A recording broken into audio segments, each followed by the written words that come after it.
J-Bone here. What did we just watch? What did we just watch? I'm going to break it all down for you here in a second, but before we get into it, I want to quickly thank all of you so much for joining me here from the United States Grand Prix onwards as I recapped and previewed every single race at the tail end of the 2021 Formula One season. F1 may be entering the offseason now, but I'll tell you this.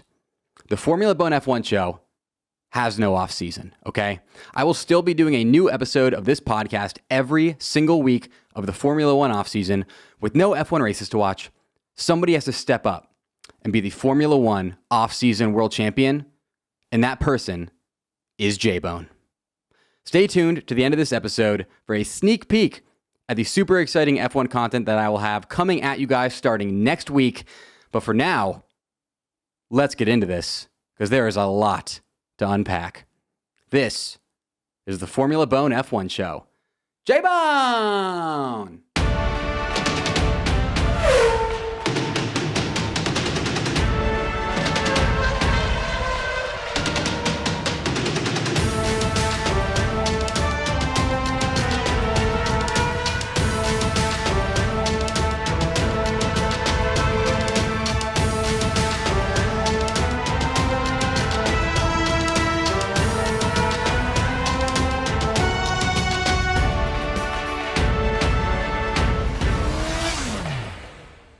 Welcome back to the Formula BONE F1 show, the Formula One podcast that is here to get you fully caught up on the pure insanity that went down in Abu Dhabi this past weekend. I'm Jared J-Bone Borislow, and let's just get right into it because we have so much to talk about.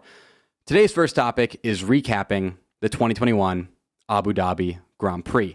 Now I'm going to start here with the straight facts, okay, of what went down at the Yas Marina circuit in Abu Dhabi on Sunday before I get into my takes on all the controversy at the end of the race. So as far as the race goes, the straight facts, Max started the race in pole position on soft tires with Lewis in P2 on mediums. Now Max's goal for the race start was to get as big a lead on Lewis as possible so that Max would lose as little position as possible to Lewis when Max eventually pitted first. Being on soft tires with a full tank of gas, Max knew that his tires were going to degrade super fast, so he needed to get as much out of them as possible in the short amount of time that he would be on them. Now, getting a good race start should have been relatively easy for Max, given his tire advantage. It's easier to start on the softs than the mediums, and also Max's P1 position on the grid, obviously. But Lewis had a great start and also reacted to lights out a full 1/10 of a second faster than Max, which led to Lewis taking the lead out of turn 1. Now, Lewis stayed ahead until the turn 9 hairpin when Max briefly took the lead from him with a great move on the inside.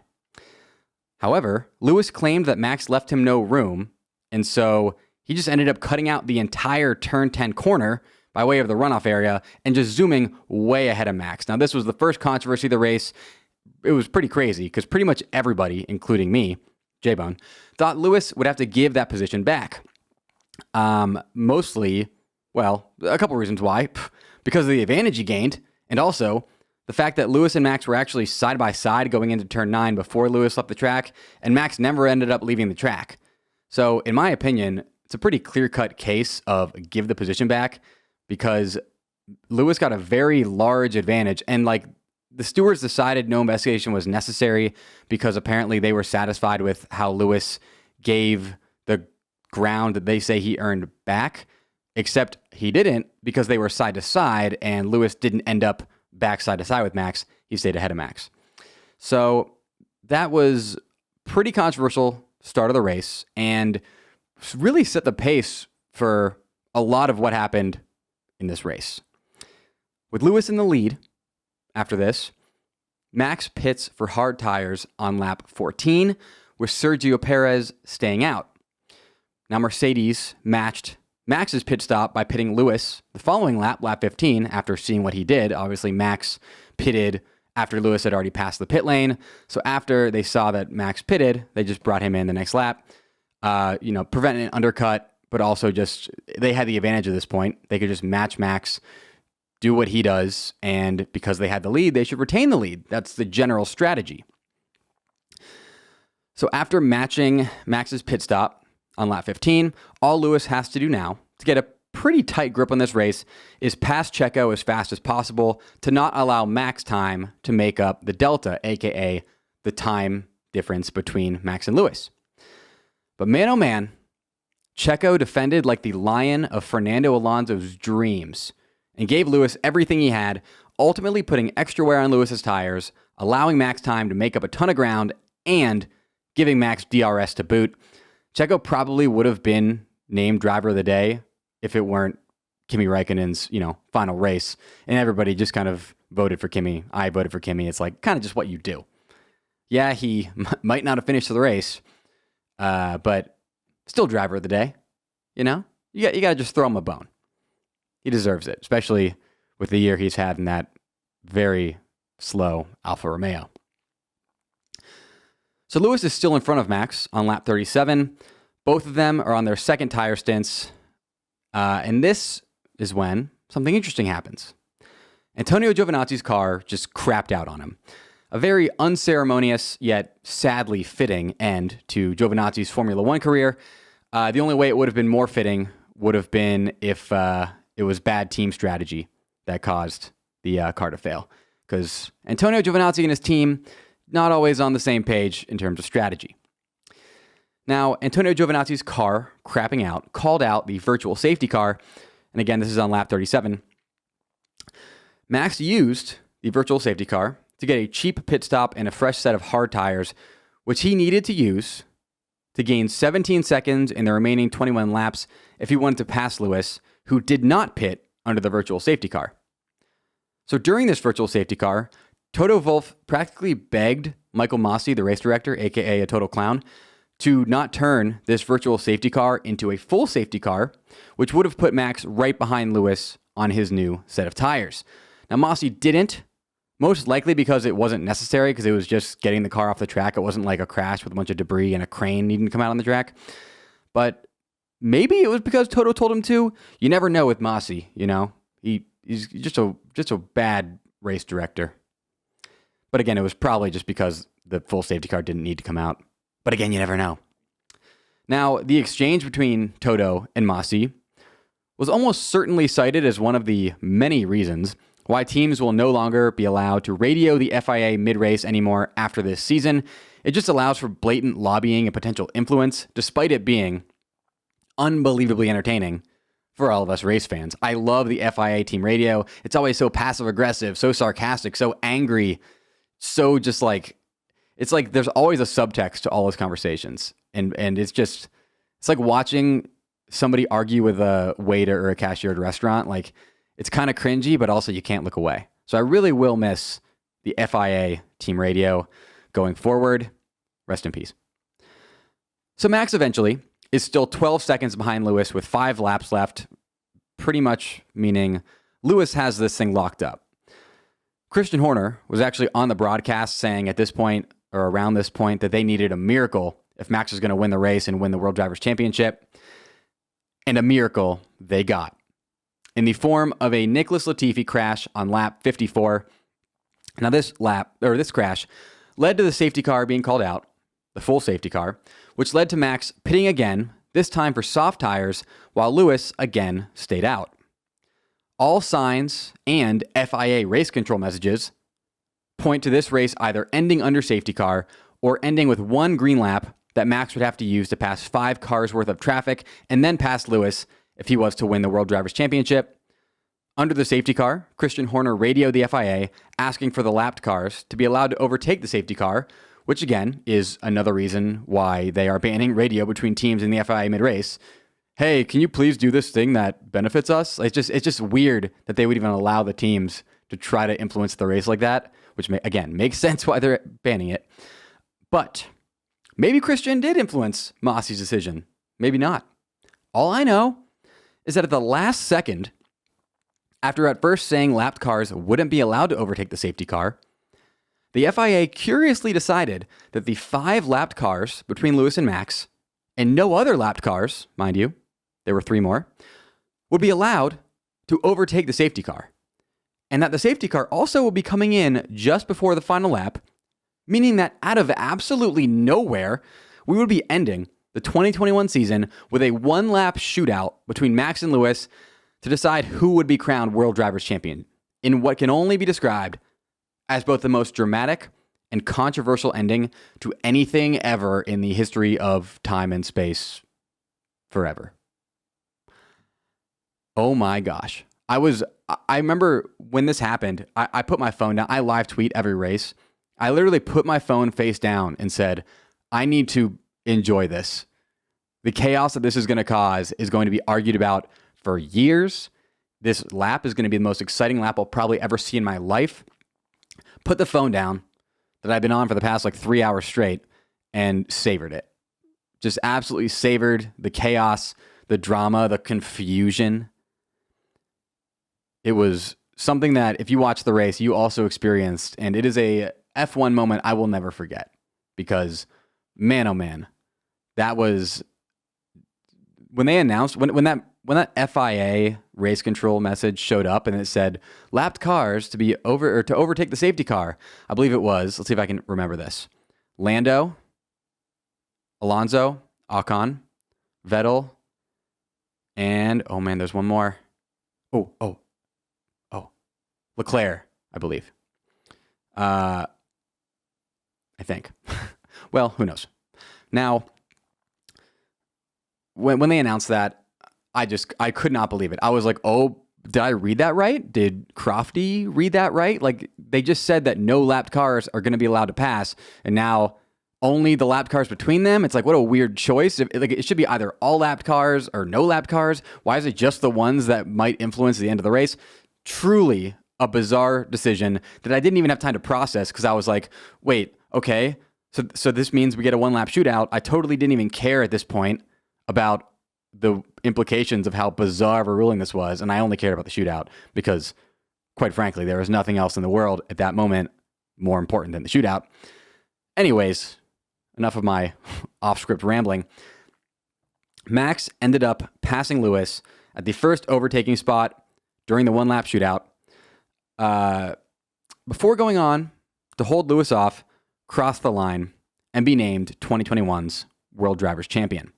This shootout was incredibly exciting and dramatic to watch in real time, although, looking back at it, realistically, there was literally nothing that Lewis could have done to stop Max from passing him, given the tire difference that there was.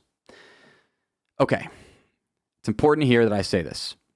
Stay with me until the end on this next take, because you might disagree with what I'm about to say, but I do tie it all back together at the end. And even if you still disagree with me at the end, that's fine. People disagree on things. That's just how the world works.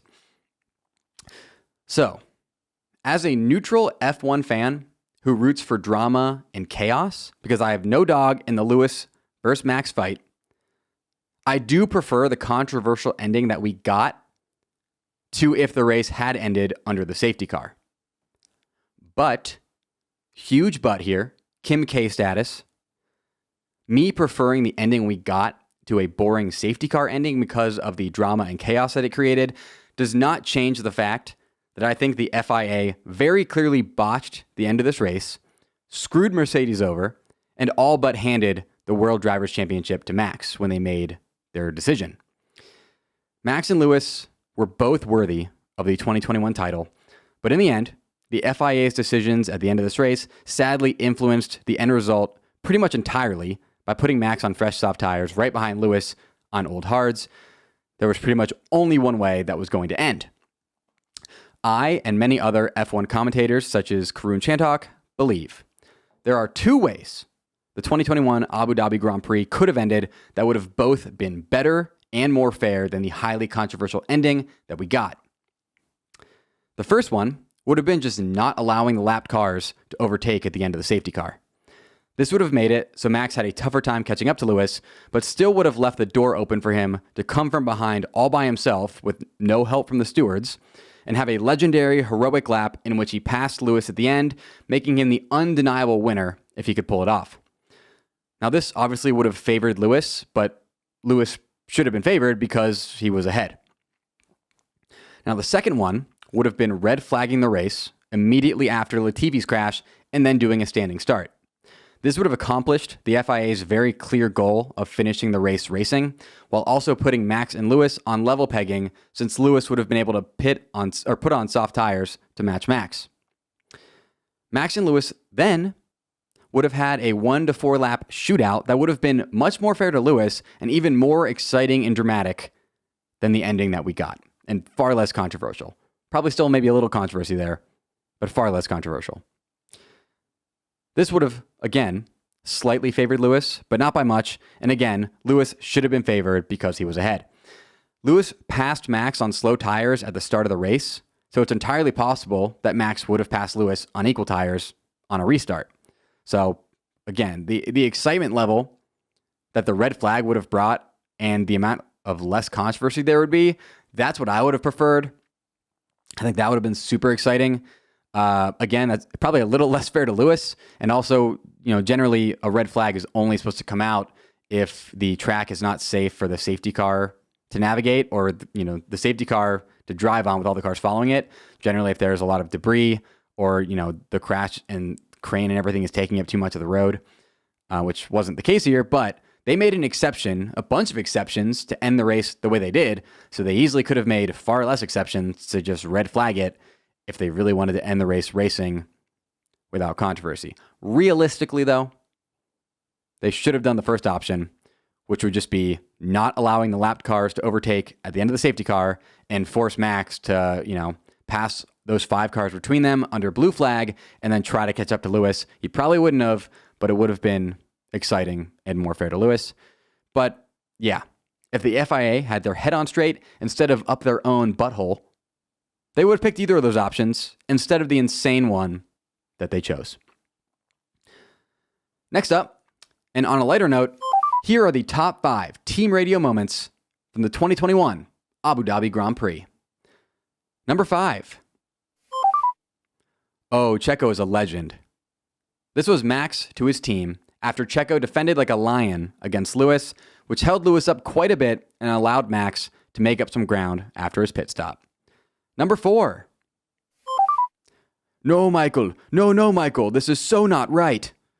This was the angriest Toto Wolff we've ever seen, rightfully so, yelling at race director / clown man Michael Masi during the insane final lap, letting Michael know that he completely boned Lewis out of a championship. Number 3. Max Verstappen, you are the world champion. The world champion. Listen, I wouldn't describe myself as a Max fan or a Lewis fan, despite Max fans all thinking I'm a Lewis fan and Lewis fans all thinking I'm a Max fan. I picked this moment because it is undoubtedly a piece of F1 history, even more so considering the controversy now behind it. Number 2. Yeah, the brakes bleeping failed. Followed soon after by, it's pointless to go out if you are. Maybe it works or maybe not, okay? We're a bleeping lap down already, so... That was Kimi Räikkönen effectively retiring his own car in his final F1 race, which might just be the most Kimi thing that Kimi ever Kimmied. And finally, number 1. What's the prize? 1 million jelly beans? That was Sebastian Vettel's hilarious response to finding out that he won the award for driver with the most overtakes in the 2021 season. This episode of the Formula Bone F1 show is brought to you by my favorite leg garment manufacturers, Birddogs. I wear Birddogs shorts, pants, or joggers at least 3.5 times a week, and each day that I wear Birddogs clothing is better than the last. Their built-in underwear feels better on my skin than the finest artisan lotions. It also doesn't bunch up like traditional underwear and is more breathable than traditional underwear, which is why I wear Birddogs on my legs as much as I do. I love my Birddogs shorts, pants, and joggers so much that if my fiance leaves me, I'll probably just marry all of them instead in the world's first polyamorous leg garment ceremony. And yes, you'll all be invited to the wedding if that happens. Head to birddogs.com and get yourself the best shorts, pants, and or joggers on planet Earth. And do not forget to use my code FBONE, that's FBONE, so that they throw in a free whistle tip football. Yes, I said whistle tip football. All you have to do is go to birddogs.com, enter promo code FBONE, and they'll throw in a free Birddogs whistle tip football. Remember those Nerf Vortex Howler footballs that whistle when you throw them? The footballs that you can literally throw a mile? Yeah, that one. I'm pretty sure Uncle Rico from Napoleon Dynamite threw one over those mountains over there, just like John Elway threw the Nerf one out of Mile High Stadium or whatever. Why do I remember that commercial from the 90s? I don't know. I've surprised myself there. But if you get this Birddogs whistle tip football, you can throw it over those mountains over there like Uncle Rico, or out of Mile High Stadium like John Elway. That is birddogs.com, promo code FBONE, and boom, a free Birddogs whistle tip football with your pair of Birddogs. You will not take these things off, I promise you. Go to birddogs.com right now, load your cart up with the best shorts, pants, and joggers available on planet Earth, plug in promo code FBONE, FBONE, to get that free whistling football and live happily ever after. That's birddogs.com, promo code FBONE. There's a link for that deal in the description of this episode. Thank you to Birddogs for supporting the Formula Bone F1 show. Next up, I'm going to break down for you Mercedes' 2 post-race protests and the results of those protests. So the first protest that Mercedes made was in response to Max's actions while behind the safety car at the end of the race. Overtaking while behind the safety car is strictly not allowed and is a punishable offense. And at one point behind the safety car, Max did get in front of Lewis for a short time when both of them were in the process of warming up their tires. Or trying to keep them warm, I should say. The stewards allowed this protest, but quickly threw it out, citing that Max didn't overtake Lewis because he was still behind Lewis when the safety car ended, thus no overtake occurred. So that one was allowed, but quickly thrown out. Now, the second protest that Mercedes made was the big one. And that was that there were 2 breaches of Article 48.12 of the sporting regulations that caused Lewis to lose this race. The first breach claim is regarding a passage of Article 48.12 that states, quote, any cars that have been lapped by the leader will be required to pass the cars on the lead lap and the safety car. So Mercedes believe this was breached because not all 8 lapped cars passed the cars on the lead lap and the safety cars under the safety car. Only the 5 between Lewis and Max did. Now, this is a reasonable protest to me because it states right there, any cars that have been lapped by the leader will be required to pass the cars on the lead lap and the safety car. 5 of them did, but 3 of them didn't. Makes sense that they would protest this. And the next one, the second breach claim, is regarding a passage that states, quote, once the last lapped car has passed the leader, the safety car will return to the pits at the end of the following lap. Now, Mercedes believed this was breached because the last lapped car never passed the safety car, which they think means the safety car should have never returned to the pits, and thus the race should have ended under safety car. Again, reasonable protest to me. Seems pretty clear that because the last lapped car never passed the leader, the safety car never returned to the pits, and the race should have ended under safety car. Now, Red Bull, in the meeting, got to put up their arguments against Mercedes' 2 claims. Now, Red Bull's arguments in defense were as follows. Argument 1 is that any does not mean all. This is referring to the passage, quote, any cars that have been lapped by the leader will be required to pass the cars on the lead lap and the safety car. It says any cars, not all cars. Now, I also agree that any does not mean all, just because those are different words. But I can't really think of a way that, for the purposes of this passage, any doesn't mean all. I feel like any in this passage is just shorthand for all, if any. As in, there may be no cars that have been lapped by the leader, but if there are any, all will be required to pass the cars on the lead lap and the safety car. That's just my interpretation, but I guess contract law and like rules following, you look for any little thing you can, and because it says any and not all, I guess it makes sense that you can argue that it's open for interpretation. But again, I think that's just a loophole taking advantage of improper wording because, like I said, even if any doesn't mean all, I don't see how, in this case, what an alternate meaning is.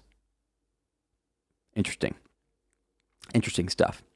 Now, Red Bull's arguments 2, 3, and 4 can all be lumped into one big argument, and it's kind of confusing, so stay with me here as I try to break it down for you. Red Bull argue that when Masi, aka the clown, sent out the message, safety car in this lap, which he has the total power to do as race director, according to Article 15.3 of the sporting regulations, the safety car then must come in at the end of that lap, according to Article 48.13. So Masi has total power to withdraw or deploy the safety car, according to Article 15.3. And if he makes the decision that the safety car must come in, or the safety car is coming in this lap message goes out, then the safety car must come in at the end of that lap, according to Article 48.13. Red Bull claim that because the safety car now had to come in at the end of lap 57, because Michael Masi put out that ruling, this overrides Mercedes's precious Article 48.12, which wouldn't have allowed for the safety car to come in until the following lap at the earliest, due to the line in Article 48.12, quote, once the last lapped car has passed the leader, the safety car will be returned to the pits at the end of the following lap. So, kind of confusing, I know, but in general, they're saying that because Michael Masi put out this message, safety car in this lap, the safety car had to come in this lap, and thus it couldn't come in the following lap. And so, therefore, the article that Mercedes is citing was overridden by Michael Masi when he used his power to say safety car in this lap. I hope I simplified that for you. I did the best I could. Red Bull also, seemingly for fun at the end, noted that even if the remaining 3 lapped cars had been allowed to pass, it wouldn't have changed the outcome of the race, which I personally disagree with, because if they didn't have time to overtake the safety car before the final lap, the race would have been over. So, kind of puts a hole in that argument. In the end, the stewards sided with Red Bull, citing in their ruling Red Bull's arguments, as well as the idea that using positions at the end of the penultimate lap to decide the race would be shortening the race retrospectively, which they deemed inappropriate given the fact that a full race happened and, anything could happen. Maybe the Mercedes power unit goes out, as, it was always rumored it might, during the frickin' under the safety car. You never know. So they think it's inappropriate to shorten a race retrospectively, which does make sense to me. Again, Mercedes got royally boned here, in my humble opinion, but it was still incredible entertainment. I put out a tweet. I made a meme, okay? I'm not a Formula Dank, legend, but I can make a Formula One meme. I made a meme that was the Darren Ravel tweet that's like, what does it say? I'm sad for our country, but this is tremendous content. And then I edited it to say, I'm sad for Lewis Hamilton, but this is tremendous content, which is how I feel. I think Lewis, they both deserved it. Don't get me wrong. Max and Lewis both deserved the championship. I just wish that in the end, it had been a little bit more fair of a fight, because the second that Max got put right behind Lewis on those fresh, soft tires, it was pretty much written in stone that Max was going to win. Mercedes have stated their intent to appeal this decision, but it remains to be seen how far down the appeal line they're willing to take it. There's Toto telling Max that he deserved it, and people are like, oh, does that mean Toto's not going to fight it? But they might still fight it just to see if they can win it. We'll know more over the coming days. Next up, I want to address a question I've seen asked a lot since the conclusion of this race. Should Lewis have pit for fresh tires under the virtual safety car or the safety car? This is definitely one of those hindsight is 2020 situations. Obviously, looking back on it, if Lewis had pitted under the virtual safety car, he may have been able to hold Max off at the end. But at the time, it made sense for Lewis to stay out and not give up track position when he had such a comfortable race lead and was predicted to firmly hold off Max, even with Max's fresh set of tires. Also, I think it's important to note that if Lewis had pitted under the virtual safety car, then Max would have stayed out, and then Mercedes would have had a late race wheel-to-wheel battle with Max that they seemed keen to avoid, even though Lewis would have had the upper hand considering tire freshness and race pace. You have to wonder if Mercedes' fear of Max crashing Lewis out to win the World Drivers' Championship played a hand in their decision to not pit Lewis under the virtual safety car. I'm just saying, maybe. So not pitting Lewis under the virtual safety car was a risk, but a calculated one. I would have done the same thing. It really only would have screwed Lewis over in the event of a full safety car later in the race, which obviously ended up happening. So, yeah. While you can make an argument that Lewis should have pit under the virtual safety car, Mercedes definitely made the right call in keeping Lewis out during the safety car at the end. That race very well could have ended under the safety car. And if Lewis had pit and Max stayed out, Mercedes would have just been literally handing Max the World Drivers' Championship on a silver platter because Max would have been in first and the race ended under safety car and he would have won. There is no situation ever in which Lewis should have or would have pitted under the safety car at the end. But again, you can make a case that maybe just in case of a safety car at the end of the race, they should have pitted under the virtual safety car just because, again, tire freshness and race pace was going to be superior. Hindsight, 2020. Sounds like a presidential ticket. Who would run on that ticket with hindsight? Probably like regret. Hindsight and regret, 2020. You have my vote. Support for the Formula Bone F1 show is brought to you by MyBookie, where you can win money using your F1 knowledge. From all of the biggest games to the smallest events, make every bet worth your while with MyBookie on their website, MyBookie.ag. And right now, you can start your MyBookie journey off by doubling your first deposit instantly before you even place a bet because of MyBookie's first deposit bonus. All you have to do is sign up and deposit using my exclusive promo code FORMULA at MyBookie.ag. Stipulations apply, so make sure you read through those before you deposit. Right now, MyBookie already has futures lines up for the 2022 F1 season. Lewis is at 130 to win the World Drivers' Championship and Max at plus 250. That Max bet looking pretty tasty right now. Just going to say. Also, if you believe in El Plan, you can snag Fernando Alonso right now at plus 6,600, aka 66 to 1. And if you really believe in El Plan, you can also take Alpine in the 22 constructors at plus 4,000, aka 40 to 1. Also, a more realistic, great value pick, in my opinion, if you believe in all this Ferrari 2022 hype that Mattia Binotto is kind of pushing out and trying to get in all of our brains. Carlos Sainz at plus 2,500, aka 25 to 1, looks kind of tasty. Just saying. Head to mybookie.ag today to redeem your double deposit bonus so you can get in the game and start winning big today. That is promo code FORMULA to receive double your first deposit instantly in your account. No hassle, no wait, stipulations apply. There's a link for that deal in the description of this episode. Bet anything, anytime, anywhere with MyBookie at mybookie.ag, promo code FORMULA. Thank you to MyBookie for supporting the Formula Bone F1 show. Next up, here's a short Formula One story in the style of an ESPN 30 for 30 commercial.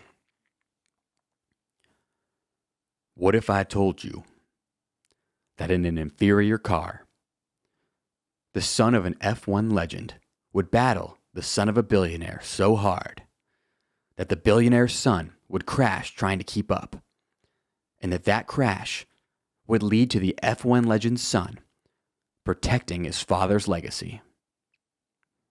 Because that is what happened on Sunday in a story that you couldn't write because it would sound made up.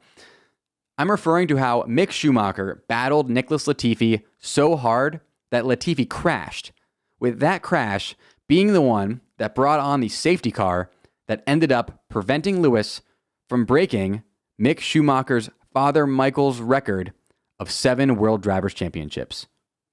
Unbelievable. Maybe my favorite story to come from Sunday. Especially with Mick saying, like, yeah, even if Lewis gets 8, my dad is still the GOAT. Like, he said that. And the fact that he prevented Lewis from getting 8 is remarkable. Watch the Schumacher documentary on Netflix. If you haven't yet, just a recommendation. Finally today, I want to talk about some of the awesome F1 off-season content that I have planned that I am pumped to get to work on. Like I said at the top of the show, with no F1 races to watch, someone has to step up and be the F1 off-season world champion, and it will be J-Bone. Why? Because with the Formula Bone F1 show, there is no off-season, folks. Here are some examples of the Formula Bone content coming your way this off-season. There will be Formula Bone F1 show episodes breaking down obscure and hard to understand topics such as tire allotment and strategy, the upcoming 2022 car changes, Parc Fermé, and more. There will also be Formula Bone F1 show episodes telling stranger than fiction stories from F1 seasons past so we can all celebrate F1 history together. An example of that would be the Jochen Rindt story that I told in my Mexico City Grand Preview about how the 1970 Formula One World Drivers' Championship won that World Drivers' Championship from the grave. The only posthumous winner ever. There's so many stories and amazing, unbelievable, stranger than fiction stories from F1 seasons past that I'm so excited to tell you guys. I might even dress some of those up with some audio background, make them more like a, kind of like an original reporting style story. I'm a big fan of like NPR style podcasts. Shouts to 99% Invisible, my favorite podcast besides from the ones I do, of course. So I might try that out. And something that I am super excited about, maybe the most excited about, I will be doing Twitch streams where I will be playing through story mode on the F1 2021 video game with a wheel, steering wheel, pedals, the whole getup, driving gloves that I have. And the idea will be that I do a story mode in the F1 off season where you can follow me as I go from total noob to hopefully World Drivers Champion. I'd even just settle for maybe like top 10 in the World Drivers Championship because I'm pretty bad. I have a lot of work to do. But the idea here is that J-Bone will literally be providing you with F1 races to watch in the F1 offseason. That's me driving the car. No F1 content creator does more than J-Bone. There's plenty more where that came from too. And all of those things I will be doing and more, okay? My F1 offseason plan is to entertain all of you, plain and simple. And I plan to do that, so make sure you stick with me to keep up with all this F1 offseason content I'm going to have coming right at you starting next week. Make sure to subscribe or follow me at Formula Bone on YouTube, Twitch, TikTok, Twitter, Instagram, Spotify, Apple Podcasts.